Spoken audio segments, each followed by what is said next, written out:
কিছুদিন আগে বাংলাদেশে পররাষ্ট্র উপদেষ্টা কি বলেছিলেন মনে আছে? তিনি বলেছিলেন ভারতের বিদেশ মন্ত্রী ডক্টর জয়শঙ্করকে তিনি বাংলাদেশে যাওয়ার আমন্ত্রণ জানিয়েছেন। পাশাপাশি বাংলাদেশের অবস্থা অত্যন্ত ভালো জায়গায় আছে, সংখ্যালঘুদের উপর কোনো অত্যাচারই হচ্ছে না, আইন শৃঙ্খলার অবনতি একদমই হয়নি, এমনকি পাকিস্তানের সঙ্গে বাংলাদেশের যে সম্পর্ক তা নাকি আগের মতোই আছে। এ ধরনের একাধিক মিথ্যে কথাগুলোকে তিনি মিডিয়ার সামনে খাওয়ানোর চেষ্টা করেছিলেন। তিনি বলেছিলেন ডক্টর জয়শঙ্কর যদি বাংলাদেশে এসে নিজে পরিস্থিতি দেখেন তাহলে হয়তো আসল কথাটি তিনি বুঝতে পারবেন। এর পাল্টা কালকে বাংলাদেশের এই সমস্ত কথাবার্তা নিয়ে ভারতও একটি প্রেস কনফারেন্স করলো। অনেকের প্রশ্ন ছিল, জয়শঙ্কর কি সত্যি এই মুহূর্তে বাংলাদেশে যেতে চান? অন্তত যেভাবে সরকারি একজন বিদেশ মন্ত্রী পররাষ্ট্র উপদেষ্টা ভারতের বিদেশ মন্ত্রীকে আমন্ত্রণ জানাচ্ছে, তার পাল্টা জয়শঙ্কর কি বলেন সে বিষয়ে কিন্তু একটা কৌতূহল আন্তর্জাতিক স্তরে ছিল।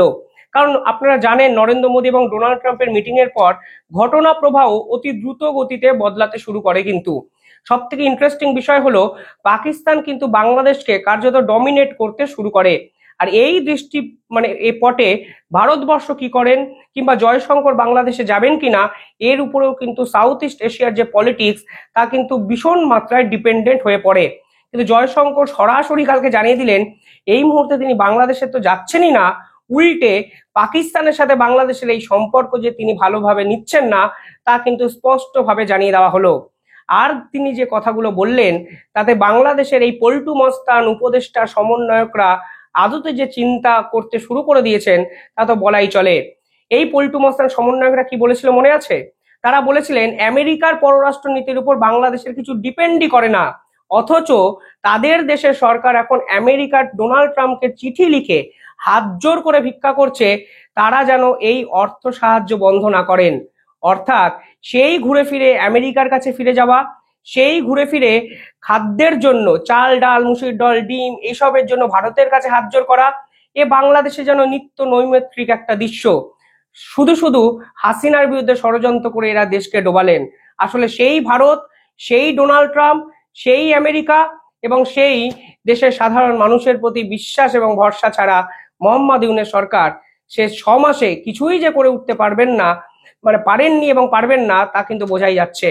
কালকে বাংলাদেশের এই সমস্ত কথা নিয়ে কি বলা হলো বাংলাদেশ যেন সন্ত্রাসবাদ ইস্যুটা স্বাভাবিক ঘটনা না মনে করে। পাকিস্তানকে এর আগে জাতিসংঘে গিয়ে ভারতবর্ষ যে কথাগুলো বলেছে কালকে এই প্রথমবারের জন্য বাংলাদেশ ইস্যুতে সেই কথাগুলো ব্যবহার করলো ভারতবর্ষ।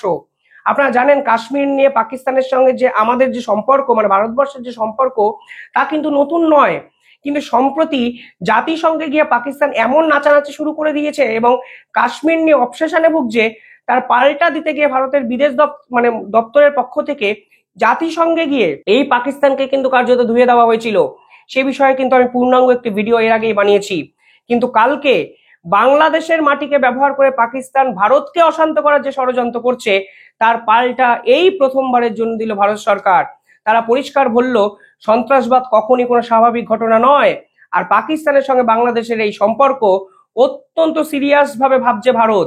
এবং মনে রাখবেন কিছুদিন নয় কালকেই ভারতের সেনাপ্রধান এই বিষয়ে মুখ খুলে বলেছিলেন কোনোভাবেই সেভেন সিস্টার্স ওরিয়েন্টেডে যুদ্ধ করার যদি চেষ্টা বাংলাদেশ কিংবা পাকিস্তান করে তাহলে কিন্তু ভারত অত্যন্ত কড়াভাবে বিষয়টিকে দমন করবেন। অর্থাৎ এই প্রথমবারের জন্য অফিসিয়াল তরফে এই ধরনের স্টেটমেন্ট আসছে যা নিঃসন্দেহে মোহাম্মদ ইউনূসের যে চাল তা কিন্তু বেচাল করে দিচ্ছে, তা নিঃসন্দেহে বলাই চলে। আর কি কথা বললো জানেন? কালকে ভারতের পক্ষ থেকে এই প্রথম উপদেষ্টাদের নিয়ে মন্তব্য করা হয়। উপদেষ্টা প্রসঙ্গে ভারতের বিদেশ দপ্তর কি জানিয়েছে একদম সরকারি তথ্য আমি স্ক্রিনের সঙ্গে সঙ্গে আপনাদের কি বলেছে সেটাও আপনাদের দিয়ে দিচ্ছি যেন আপনারা পড়তে পারেন।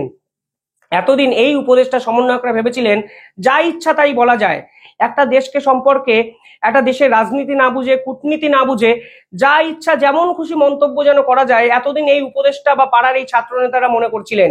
দেখুন এই উপদেষ্টাদের তো দোষ নয়, আপনি পাড়াগাঁয়ের কোনো একটা ক্লাবের একটা রাজনীতি করতেন, নিতান্তই দুর্গাপূজা কিংবা একটা ক্রিকেট টুর্নামেন্ট অর্গানাইজ করতেন, হঠাৎ করে আপনাকে বানিয়ে দিল দেশের স্বরাষ্ট্রমন্ত্রী। এবার আপনি স্বরাষ্ট্র দপ্তর সম্পর্কে কিছু জানেন না, আপনি জিও পলিটিক্স সম্পর্কে কিছু জানেন না, আপনি আপনার দেশ সম্পর্কেই সবটা জেনে উঠতে পারেন না, অথচ আপনি আপনার দেশেরই স্বরাষ্ট্রমন্ত্রী হয়ে গেছেন, তাহলে এই ধরনের কথাবার্তা যে বলবেন এটাই তো স্বাভাবিক। ফলে উপদেষ্টারা যা পেরেছে তাই বলে গেছে ভারতকে নিয়ে সেই 6 মাস। এবার ভারতবর্ষ কি বলেছে? ভারতবর্ষ পরিষ্কারভাবে বলছেন, আমরা বাংলাদেশের বিষয়ে খোঁজ রাখছি, বাংলাদেশের অন্তর্বর্তী সরকারের বিভিন্ন উপদেষ্টার মন্তব্য আমরা পর্যবেক্ষণ করেছি। অর্থাৎ উপদেষ্টারা যে ধরনের কথাবার্তা এতদিন যে বলেছিলেন এবং আপনারা ভাবছিলেন ভারতবর্ষ কিছু বলছে না কেন, এই প্রথমবারের জন্য ভারত অ্যাডমিট করছে উপদেষ্টাদের সকলের কথা ভারতবর্ষ নোট করেছে এবং এই বিষয়ে তারা বিশ্লেষণ করছে, তারা ভাবছে এরপরে এই অন্তর্বর্তীকালীন সরকারের সঙ্গে আসলে কিরকম ভূমিকা পালন করা উচিত। অর্থাৎ অনেক উদারতা দেখানো হয়েছে বাবা, অনেক হয়েছে তোমাদের কথাবার্তা, নয় চুপ করো, নয় ভারতবর্ষকে যা করার করার জন্য সুযোগ দাও। পরবর্তীকালে তারা বলেছেন, উপদেষ্টাদের মন্তব্য বাংলাদেশের সঙ্গে আমাদের সম্পর্কের উপর কি প্রভাব বিস্তার করতে পারে তার বিশ্লেষণও আমরা করছি। তাদের এই সব মন্তব্য অবশ্যই সহযোগিতামূলক নয়। অর্থাৎ উপদেষ্টারা জেনে শুনে দিনের পর দিন ভারত বিরোধিতা করেছেন এবং ভারতের সঙ্গে সম্পর্ক রক্ষা করতে তারা চানই তো নি, উল্টে সম্পর্ককে সম্পূর্ণভাবে ভেস্তে দেওয়ার চেষ্টা করেছেন। ভারত অফিসিয়াল স্টেটমেন্ট দিল ফর দ্য ফার্স্ট টাইম। তারা বলছেন নির্দিষ্ট মন্তব্যের প্রভাব কি হতে পারে সে বিষয়ে বিশ্লেষণ করা উচিত। ভারত সরকার বলছেন তারা তো মন্তব্য করে দিচ্ছেন, কিন্তু এই মন্তব্যের পরিপ্রেক্ষিতে ভারত কি করতে পারে তা আপনারা বিশ্লেষণ করুন। শুধুমাত্র যা ইচ্ছা তাই বলা যায় না। দেখুন, এই পুরো ঘটনাটাই তৈরি হয়েছিল শেখ হাসিনার সময়। শেখ হাসিনা ভারতপন্থী হয়ে বাংলাদেশকে ডুবিয়ে গেছেন, এই রকম অভিযোগ খোদ মোহাম্মদ ইউনূস তুলেছেন। কিন্তু আজকে উনি ক্ষমতায় এসে বুঝতে পারছেন ভারতকে ছাড়া বাংলাদেশের 5টা মিনিটে চলার একটা জায়গা নেই। এই তো আজকে ডোনাল্ড ট্রাম্পকে চিঠি লিখে বলেছেন আমাদের বাবা টাকা পয়সা সব ফেরত দাও, আবার চাল ডাল চাইছেন। হঠাৎ করে তিনি আবার সেভেন সিস্টার্স এর সঙ্গে ভারতের সঙ্গে সম্পর্ক রক্ষা করতে চাইছেন। অর্থাৎ ক্ষমতায় থেকে দেশ চালানো এক জিনিস, আর ক্ষমতায় না থেকে বড় বড় হুমকি দিয়ে দেশের মানুষকে আবেগতাড়িত করে অন্যদিকে ঘুরিয়ে দেওয়া যে আলাদা জিনিস, তা এখন মোহাম্মদ ইউনূসের এই পল্টু মস্তানরা কিন্তু বুঝতে শুরু করেছেন। আরো উল্লেখযোগ্য বিষয় হলো, যারা একসময় ভারত বিপক্ষে একাধিক কথা বলেছেন তারা আজ কোথায় গেলেন মার্কেট থেকে। আমি একটু পরে শোনাবো ঠিক কোন কোন বিষয়ে ভারতের আপত্তি হতে পারে। পর তার আগে বলে দিই ভারত আর কি বলেছে। ভারত বলেছেন জয়শঙ্করের সঙ্গে এই যে তৌহিদ হোসেনের মিটিং হয়েছিল সেখানে তারা সার্ককে নতুন করে রিভাইভ করতে চান, কিন্তু ভারত সরকার কোনোভাবেই সার্ককে রিভাইভ করতে চান না। অর্থাৎ এই যে দক্ষিণ এশিয়ার যে দেশগুলো আছে তাদের নিয়ে যে সার্ক গঠিত হয়েছে সেখানে বাংলাদেশ নতুন করে নিজেদের অ্যাক্টিভ পার্টিসিপেশন চাইছে, যা ভারত কিন্তু কোনোভাবেই চাইছে না। এবার কেন তারা সার্ককে রিভাইভ করতে চাইছেন? তারা সার্ককে রিভাইভ করতে চাইছেন কারণ এই সার্কে তাদের বাবা এবং তাদের যেভাবেই আপনারা ব্যাখ্যা করুন পাকিস্তান জড়িয়ে আছে।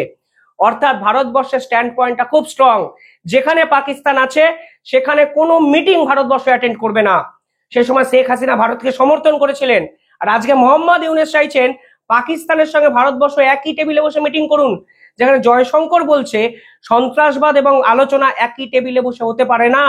এই পাকিস্তানকে সুযোগ দেওয়া হয়েছিল, কিন্তু তারা তারপরেও একাধিক ঘটনা ঘটিয়ে ভারতকে অশান্ত করে গেছে দিনের পর দিন। আর আজকে সার্কের মিটিং কেন চাইছেন আপনারা? আপনারা নিজেদের দেশের এই অবস্থা, আপনারা সেই দেউলিয়াকরণ থেকে বাঁচাতে আপনার দেশকে মানে রক্ষা করতে পারছেন না, হঠাৎ করে সার্কের মিটিং আপনারা অ্যাটেন্ড করতে চাইছেন। সার্ক কি আদৌ কি জানেন আপনারা? সার্ক কোন কাজে লাগে, খায় না মাথায় দেয়, সেটাও কি আপনারা জানেন? কিছুই জানেন না। একটা সার্কের মিটিং করলেই বাংলাদেশের অবস্থা বদলে যাবে, এই আপনারা ভাবছেনই বা কি? আসলে এই বাংলাদেশ সরকার পাকিস্তানের এজেন্ট হিসাবে কাজ করছে, যা পাকিস্তান সরকারিভাবে বলতে পারছে না তারা বাংলাদেশকে দিয়ে বোঝাচ্ছে। পাকিস্তানও বলতে পারতো কিছুদিন আগে যদি তাদের কাছে আফগানিস্তানের সহযোগিতাটা থাকতো, কিন্তু আফগানিস্তানের তালিবানরা যেভাবে এখন ভারতের সহযোগিতা পাচ্ছেন, যেভাবে তারা দিল্লিতে অফিস খোলার পরিকল্পনা করছেন, সেখানে আফগানিস্তানের নেটওয়ার্কটাও পাকিস্তান থেকে সম্পূর্ণভাবে বিচ্যুত হয়ে গেছে। অপোজিটে বালুচিস্তান লিবারেশন আর্মি পাকিস্তানকে একদম ধ্বংস করে দিচ্ছে। সব মিলিয়ে এখন পাকিস্তানের কাছে রক্ষাকর্তা কিন্তু এই বাংলাদেশ। অর্থাৎ এটা কিন্তু সে একে অপরের উপর ডিপেন্ডেন্সি তৈরি হয়েছে এবং দুজনেই চাইছে ভারতকে এর ভিতরে নিয়ে এসে ভারতের সঙ্গে মিটিং ফিটিং করে তারা আন্তর্জাতিক ব্যবসা বাণিজ্য নিয়ে এসে দেশকে বাঁচাতে হবে, যা কোনোভাবেই জয়শঙ্কর চাইছেন না এবং তা হতেই পারেন না। এবার উপদেষ্টাদের কথায় আসি। একজনের উপদেষ্টার নাম সার্জিস, আপনারা তো জানেন তিনি বাংলাদেশের নাকি অনেক বড় উপদেষ্টা, লম্বা চওড়া ভাষণ দেন। তিনি কিছুদিন আগে কি বলেছিলেন মনে করিয়ে দেবো? তিনি বলেছিলেন এই যে বাংলাদেশের সংবিধান তা নাকি পারিবারিক মুজিববাদকে প্রতিষ্ঠা করতে রচনা হয়েছিল এবং সেই সার্বভৌমত্ব তারা ভারতের কাছে লিজ দিয়ে দিয়েছিলেন। শেখ হাসিনা নাকি ভারতের কাছে বাংলাদেশের সংবিধানের সার্বভৌমত্ব অর্থাৎ মুজিববাদী সংগঠনকে তুলে দিয়েছেন, সংবিধানকে তুলে দিয়েছেন। শেখ হাসিনা কিভাবে তুলে দিলেন ভাই? তার পেছনে যুক্তি নেই, মানুষকে উস্কানোর জন্য এই কথা তিনি বলে বসেছেন। কিছুদিন আগে বলেছিলেন শেখ হাসিনাকে ফেরত দিন, আমরা বিচার করব। আর এক উপদেষ্টা আবার বলেছিলেন আমরা শেখ হাসিনাকে নিয়ে আবার রেড নোটিশ না রেড অ্যালার্ট কি সব জারি ফারি করেছেন। তিনি আবার বলেছিলেন, আইন উপদেষ্টা বলেছিলেন 26 লক্ষ ভারতীয় বাংলাদেশে চাকরি করে। 26টা বাংলাদেশি মানে 26 জন ভারতীয়দের লিস্ট আজকে তারা দিতে পারেননি। তিনি আবার বড় মুখ করে বলেছিলেন 26 লক্ষ ভারতীয় নাকি বাংলাদেশে চাকরি করেন। মানে কোথা থেকে মানুষকে দিনের পর দিন ভুল বুঝিয়েছেন, আজকে আপনারা মানুষ হয়ে বাংলাদেশের মানুষ বুঝতে পারছেন। 26 লক্ষ ভারতীয় বাংলাদেশে চাকরি করেন, এইটা বলে কেউ একজন আইন উপদেষ্টা হয়ে গেছেন শুধুমাত্র ভারত বিরোধিতা করে, আর আপনারা এটা বিশ্বাস করলেন। আজ অব্দি শেখ হাসিনাকে নিয়ে যতগুলো চিঠি ভারতকে তারা লিখেছেন, একটা চিঠিরও কি অফিসিয়াল উত্তর দিয়েছে ভারতের বিদেশ দপ্তর? রোজ তারা প্রেস কনফারেন্স করেন, শেখ হাসিনা ইস্যুতে একটা প্রশ্ন অবধি করতে পারেননি। তৌহিদ হোসেন বাংলাদেশের এই পররাষ্ট্র উপদেষ্টা জয়শঙ্করের সঙ্গে 1:1 মিটিং করেছেন, একটা মিনিটও তার জন্য মানে শেখ হাসিনাকে ফিরিয়ে নেওয়ার জন্য তারা কথা বলতে পারেননি। অথচ শুধু লম্বা চওড়া ভাষণ এই উপদেষ্টা, এই পাড়ার মস্তান পল্টু মস্তান ছাত্র নেতাদের। তারা কি বলেছেন? 7 সিস্টার্স রক্ষায় ভারত নাকি মুক্তিযুদ্ধে অংশগ্রহণ করেছিল। উপদেষ্টা বলেছেন এটা। 1971 যে মুক্তিযুদ্ধ অর্থাৎ এই মৌলবাদী সন্ত্রাসবাদী পাকিস্তানকে হাঁটানোর জন্য মুক্তিযুদ্ধ যেভাবে বঙ্গবন্ধু এবং ভারত সরকার একে অপরকে সহায়তা করেছিল, তা নাকি 7 সিস্টার্সকে রক্ষা করার জন্য। আদৌ কি এরা ভৌগোলিক অবস্থান ভারতের জানে? 7 সিস্টারকে রক্ষা করার জন্য পাকিস্তানের সঙ্গে কেন লড়াই করবে? 7 সিস্টার্সের সাথে চায়নার ওই সময় সম্পর্ক খারাপ হওয়ার কথা। আমি জানি না মানে কি ধরনের কথাবার্তা উনি বলেছেন। তিনি বলেছেন আওয়ামী লীগ ভারতের দাসত্ব করেছিল এবং ক্ষমতা সিকিউর করতে ভারতের দাসত্ব করেছিল আওয়ামী লীগ সরকার। অর্থাৎ এই ধরনের উপদেষ্টারা যে কথাবার্তাগুলো বলেছেন, এই প্রথমবার ভারত বুঝলো অত্যন্ত সিরিয়াস ইস্যু। যে ইস্যু ডম্বুরবাদকে ওই সময় যখন ডম্বুরবাদে বন্যা হয়েছিল তখন নাহিদ নামক এক পাকা উপদেষ্টা বলেছিলেন ভারত ইচ্ছা করে জল ছেড়েছে। তখনও ত্রিপুরার মুখ্যমন্ত্রী বলেছে আমরা কেন ইচ্ছা করে জল ছাড়বো, তুমি ভারতে এসে দেখে যাও, তোমাদেরকে বিভিন্ন ক্ষেত্রে জানানো হয়েছে, তোমরা ব্যবস্থা নিতে পারোনি, এখন ভারতের মানে বিপক্ষে কথা বলছো কিসের জন্য? একাধিক ইস্যুতে শুধু ভারত বিরোধিতা। আসলে এই ভারত বিরোধিতা করে সাধারণ মানুষের আবেগকে তারা লুটে খাওয়ার চেষ্টা করছেন।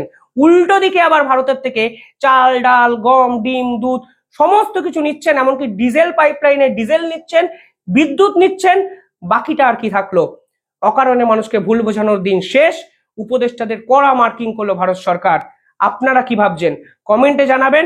আর একটাই অনুরোধ, হাত জোর করে বলছি, আমাদের চ্যানেলে রিচ এবং ভিউ ভীষণ মাত্রায় কমিয়ে দেওয়া হয়েছে, কারণ একদল লোক আমাদের চ্যানেলে রিপোর্ট মেরেছেন, ধরে নেওয়া যায় ইউনেসের কিছু দালাল। একটাই অনুরোধ, এই ভিডিও যদি শেয়ার করেন, কমেন্ট করেন, আর প্রতিদিন যদি একটু সার্চে দেয় ইন্ডিপেন্ডেন্ট বেঙ্গল লেখেন, তাহলে হয়তো আমরা আমাদের ইন্ডিপেন্ডেন্ট জার্নালিজমের জায়গাটা আবার ফিরে পেতে পারি। সাহায্যই চাইছি বলতে পারেন। কমেন্টে জানাবেন আপনারা এই প্রতিবেদন নিয়ে কি ভাবছেন। ধন্যবাদ।